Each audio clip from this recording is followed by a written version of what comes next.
वक्त होता है सन 2008 का। 2008 में स्कॉटलैंड में एक वायरस फैल जाता है जिसका नाम होता है रीपर। और इस वायरस से जितने भी लोग इन्फेक्टेड होते हैं वो बहुत ज्यादा उत्तेजित हो जाते हैं, उनकी दिमागी हालत खराब हो जाती है और वो दूसरे लोगों को भी इन्फेक्टेड करना शुरू कर देते हैं, जिस वजह से पूरे शहर को लॉकडाउन कर दिया जाता है। इन्हें चार दीवारी के अंदर बंद कर दिया जाता है और चारों तरफ आर्मी होती है।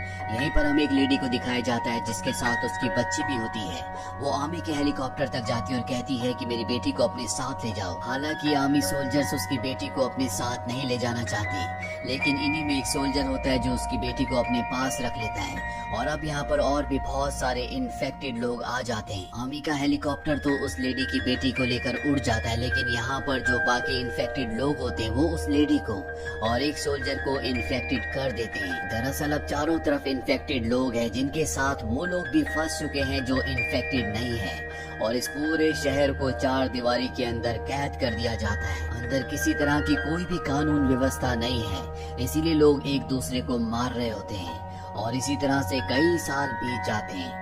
वक्त आता है सन 2035 का, जहाँ हमें लंदन शहर को दिखाया जाता है, जहाँ पर आर्मी वालों को कुछ लोग मिलते हैं जो उसी वायरस से इन्फेक्टेड थे जो सन 2000 साल में स्कॉटलैंड में फैला था।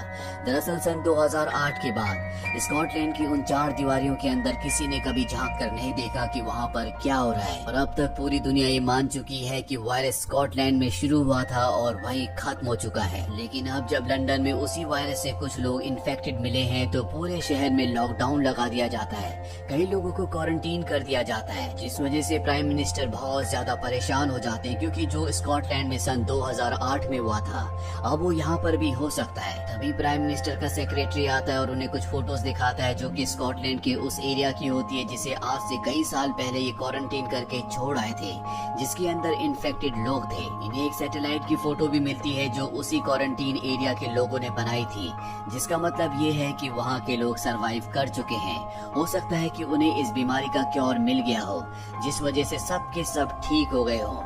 और अब प्राइम मिनिस्टर अपने सेक्रेटरी को कहते हैं कि हमें किसी भी तरह से उस एरिया के अंदर जाना होगा और डॉक्टर केन को ढूंढना होगा, क्योंकि डॉक्टर केन एक ऐसे इंसान थे जो इस बीमारी के क्योर पर रिसर्च कर रहे थे।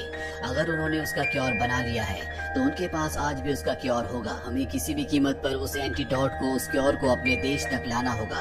तुम एक टीम बनाओ और उस टीम को स्कॉटलैंड भेजो और उनसे कहो कि वो उस क्वारंटीन इलाके में जाएं और डॉक्टर केन को ढूंढे। और अब स्कॉटलैंड भेजने के लिए एक टीम बनाई जाती है जिसकी लीडर ईडन होती है। ईडन वही बच्ची है जिसे आज से कई साल पहले आर्मी वाले अपने साथ हेलीकॉप्टर में उस जगह से बचा कर ले आए थे। इसके बाद ईडन अपनी पूरी टीम से मिलती है और उस टीम के साथ टैंक्स में बैठकर वो उस जगह पहुंच जाती है जो इलाका क्वारंटीन है, जिसके अंदर सन 2008 में बहुत सारे इन्फेक्टेड लोगों के साथ साथ ऐसे लोगों को भी जो पूरी तरह से ठीक थे मरने के लिए छोड़ दिया गया था। और अब इन्हें यहाँ पर किसी भी तरह से डॉक्टर केन की लैब तक पहुँचना है। रास्ते में इन्हें बहुत सारे जानवर देखते हैं और जब ये वहाँ से आगे गुजरते हैं तो इन्हें डॉक्टर केन की लैब मिल जाती है। अब पूरी की पूरी टीम लैब के अंदर चली जाती है, लेकिन दो सोल्जर लैब के बाहर ही रुक जाते हैं और तभी वो देखते हैं कि उनके टैंक के पास एक लड़की खड़ी है। जब एक सोल्जर उस लड़की के पास जाता है तो वो अचानक से बेहोश हो जाती है। सोल्जर उसे टैंक के अंदर ले जाता है और जब वो लड़की होश में आती है तो वो उन सोल्जर्स के ऊपर अटैक करके उन्हें मार देती है। वही हमें लैब के अंदर दिखाया जाता है जहाँ पूरी की पूरी टीम आगे बढ़ रही होती है, लेकिन अंदर उन्हें कोई भी नहीं मिलता। और जब ये सब के सब वापस लौट रहे होते हैं तभी कुछ लोग इनके ऊपर हमला कर देते हैं। हालांकि ये उन पर गोलियां भी चलाते हैं, लेकिन उनकी तादाद इतनी ज्यादा होती है और लड़ाई में, आर्ट में वो इतने एक्सपर्ट होते हैं कि ये उनके सामने टिक नहीं पाते। ईडन और उसके साथी एक डॉक्टर को पकड़ लिया जाता है। दरअसल जितने भी लोग हैं सब के सब आदमखोर होते हैं। जब पूरी तरह से इस जगह को सील कर दिया गया था तो अंदर जितने भी लोग थे वो सब के सब आदमखोर बन गए थे, जिसके बाद इनकी जिंदगी पूरी तरह से बदल गई। अब इन लोगों का जो लीडर होता है उसके पास ईडन को ले जाया जाता है। वो ईडन के हाथ चेन से बांधकर उसे हवा में लटका देता है और उसे कहता है कि डॉक्टर केन ने मुझे कहा था कि बाहर की दुनिया पूरी तरह से खत्म हो चुकी है, लेकिन मुझे यकीन था कि बाहर आज भी लोग जिंदा हैं, जिसका अब तुम मेरे पास एक जीता जागता सबूत हो।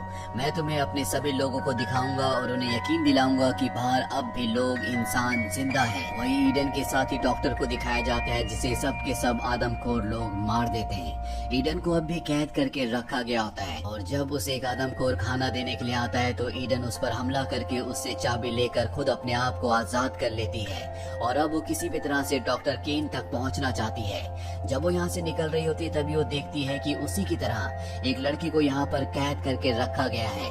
वो लड़की उससे कहती है कि तुम मुझे यहाँ से आजाद करवा दो, मैं जानती हूँ कि तुम डॉक्टर केन से मिलना चाहती हो, मैं तुम्हें उन तक पहुँचा सकती हूँ। और इसके बाद ईडन उस लड़की को आजाद करके अपने साथ यहाँ से निकाल लेती है। ईडन अपने ब्लूटूथ से अपने साथियों को कॉल करके अपनी मदद के लिए बुलाती है और अब उसके साथी भी उसकी मदद के लिए आ रहे हैं और अब ये सब के सब एक रेलवे स्टेशन तक पहुँचते हैं जहाँ पर ईडन ने जिस लड़की को छुड़ाया होता उसका साथी भी उसे मिल जाता है। और अब ये चाहते हैं कि किसी भी तरह से स्टेशन पर जो ट्रेन खड़ी है उसे स्टार्ट करके सब के सब यहाँ से निकल जाए, क्योंकि अब सभी आदमखोर और उनका लीडर यहाँ पर इन्हें मारने के लिए पहुँच चुके होते हैं। ये किसी तरह से ट्रेन को स्टार्ट करते हैं और इससे पहले कि वो आदमखोर और उनका लीडर इन्हें मारते हैं सब के सब ट्रेन में बैठकर यहाँ से निकल जाते हैं, जो देखकर आदमखोरों के लीडर को बहुत गुस्सा आता है। अब जिस लड़की को ईडन ने आजाद करवाया था ट्रेन में उसे बताती है कि मैं और कोई नहीं बल्कि डॉक्टर केन की बेटी हूँ और जो आदमखोर लोगों का लीडर है उसका नाम सोल है, वो मेरा भाई है। हम दोनों ही डॉक्टर केन के बच्चे हैं। मेरे पिता इस पूरी जगह को अपने हिसाब से चलाना चाहते थे लेकिन मेरे भाई सोल ने उनसे विद्रोह कर दिया और वो सभी आदमखोर लोगों का लीडर बन गया। ये सब के सब बहुत खतरनाक है। वही दूसरी तरफ हमें लंदन शहर दिखाया जाता है जहाँ पर ये वायरस बहुत तेजी से फैल रहा होता है, जिस वजह से चारों तरफ अफरा तफरी होती है। यहाँ से अब बड़े बड़े जो लोग होते हैं वो सब के सब इस देश को छोड़कर जाना चाहते हैं और तभी एक इन्फेक्टेड इंसान प्राइम मिनिस्टर के घर तक पहुँच जाता है जहाँ पर वो अपने साथियों के साथ होता है। हालांकि उसे मार दिया जाता है लेकिन उसका जो रक्त होता है वो प्राइम मिनिस्टर के ऊपर गिर जाता है जिससे वो भी इन्फेक्टेड हो जाता है और अब प्राइम मिनिस्टर को पता है कि अगर उसने अपनी जान नहीं ली तो वो अपने सभी साथियों को इन्फेक्टेड कर देगा, इसीलिए वो अपनी जान ले लेता है। वहीं दूसरी तरफ स्कॉटलैंड में दिखाया जाता है कि ईडन अपने साथियों के साथ ट्रेन से उतरकर आगे बढ़ती चली जा रही है और तभी एक बहुत ही खतरनाक वॉरियर अपने साथियों के साथ घोड़े पर आता है और इन सबको पकड़कर एक किले में ले जाता है। दरअसल यहाँ पर जो राज करता है वो और कोई नहीं बल्कि डॉक्टर केन है। ये सब के सब लोग डॉक्टर केन के लिए काम करते हैं और अब डॉक्टर केन इनसे पूछते हैं कि तुम यहाँ पर क्यों आए हो। ईडन बताती है कि जो वायरस आज से कई साल पहले इस जगह फैला था अब वो लंदन शहर में भी फैल चुका है और जल्दी अगर इसका क्योर हमें नहीं मिला तो पूरा का पूरा लंदन शहर पूरी तरह से बर्बाद हो जाएगा। डॉक्टर केन कहते हैं कि मैं शुरू से जानता था कि हमारे ऊपर नजर रखी जा रही है, इसीलिए मैंने अपने किले को इतना दूर बनाया। मैं जानता हूँ कि तुम यहाँ पर क्योर लेने के लिए आई हो लेकिन मेरे पास कोई भी क्योर नहीं है। यहाँ के जितने भी लोग हैं वो अपने आप इस वायरस से इम्यून हो गए, इसीलिए ये वायरस इनका कुछ भी नहीं बिगाड़ सकता। इसके बाद डॉक्टर केन इन सबको जेल में बंद करवा देता है, जिसके बाद वो खुद ईडन से मिलने के लिए जाता है और उससे पूछता है कि बाहर की दुनिया कैसी है। ईडन बताती है कि बाहर की दुनिया यहाँ से बहुत ज्यादा एडवांस हो चुकी है। दरअसल डॉक्टर केन ने यहाँ के लोगों को पुराने रीति रिवाज अपनाने के लिए कहा होता है, इसीलिए यहाँ पर जितने भी रीति रिवाज होते हैं, जितने भी तरीके होते हैं वो सब के सब बहुत पुराने होते हैं और उन्हीं तरीकों के चलते ईडन को अगली सुबह एक अरीना में लाया जाता है और उससे कहा जाता है कि तुम्हारी एक योद्धा से लड़ाई करवाई जाएगी और अगर तुमने इस युद्ध को जीत लिया तो तुम्हें और तुम्हारे सभी साथियों को छोड़ दिया जाएगा। ईडन इस युद्ध के लिए तैयार हो जाती है लेकिन उसके सामने जो वॉरियर होता है वो बहुत ही ज्यादा खतरनाक और बहुत ज्यादा ताकतवर होता है। ईडन उससे लड़ती जरूर है लेकिन ईडन उसके सामने टिक नहीं सकती। ईडन पर वो लगातार हावी हो रहा होता है। वहीं जेल में दिखाया जाता है जहां पर ईडन के साथी होते हैं, वो वहां की सिक्योरिटी को मारकर वहां से अपना सामान लेकर निकल जाते हैं और इसके बाद वो किले की दीवार को ब्लास्ट करते हैं, जिसके बाद वो ईडन को अपने साथ लेकर घोड़ों में बैठकर यहाँ से निकल जाते हैं और अब ये सब के सब आर्मी के एक पुराने बंकर तक पहुंच जाते हैं जिसके अंदर आज भी सन 2008 की कई सारी चीजें होती हैं,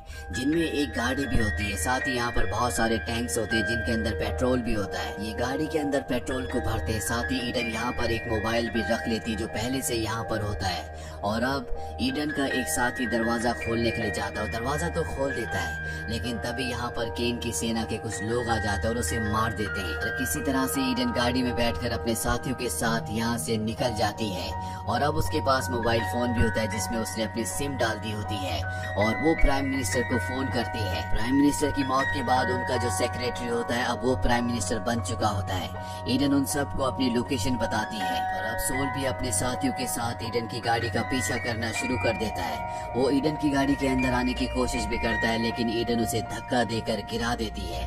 लेकिन एक बार फिर से वो गाड़ी पकड़कर उसकी गाड़ी के ऊपर हमला करता है, पर तब ईडन देखती है कि उसके सामने सड़क पर एक बस है जो उसका रास्ता रोकने के लिए खड़ी की गई है। वो अपनी गाड़ी उस बस से टकरा देती है जिससे सोल की मृत्यु हो जाती है, जो देखने के बाद सोल के सभी साथी उसका पीछा करना छोड़ देते हैं। और तभी ईडन की गाड़ी के सामने एक हेलीकॉप्टर आता है जिसमें नया प्राइम मिनिस्टर अपने आदमियों के साथ होता है।